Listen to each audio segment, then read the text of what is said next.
সশস্ত্র সংগ্রাম যদি না হতো, যদি রাজনৈতিক আন্দোলনই যদি সফল হতো, তাহলে শুধুমাত্র সরকারের পরিবর্তন হতো। কি হতো? ইয়াহিয়া খানের কাছ থেকে গণতান্ত্রিকভাবে নির্বাচিত দল আওয়ামী লীগের কাছে ক্ষমতা আসতো, কিন্তু দেশ স্বাধীন হতো না। নিশ্চয়ই যারা ইতিহাস জানেন তারা এটা স্বীকার করবে। ইয়াহিয়া খানের সুমতি হলো, ধরে নিচ্ছি ভুট্টো সাহেব পাকিস্তানের পিপলস পার্টির যিনি প্রধান ছিলেন, তিনিও ধরেন সম্মতি দিলেন, ঠিক আছে গণতান্ত্রিকভাবে নির্বাচিত সরকারের কাছে ক্ষমতা হস্তান্তর হবে। তাহলে কি হতো? আওয়ামী লীগ ক্ষমতায় আসতো, শেখ মুজিবুর রহমান প্রধানমন্ত্রী হতেন, দেশ কি স্বাধীন হতো? হতো কি? দেশ স্বাধীন হওয়ার জন্য প্রয়োজন ছিল সশস্ত্র সংগ্রাম।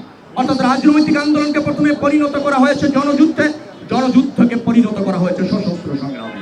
সেভাবে এই বাংলাদেশ, এদেশের সব শ্রেণী পেশার মানুষ অস্ত্র হাতে নিয়েছে, সশস্ত্র সংগ্রাম হয়েছে, দেশ স্বাধীন হয়েছে।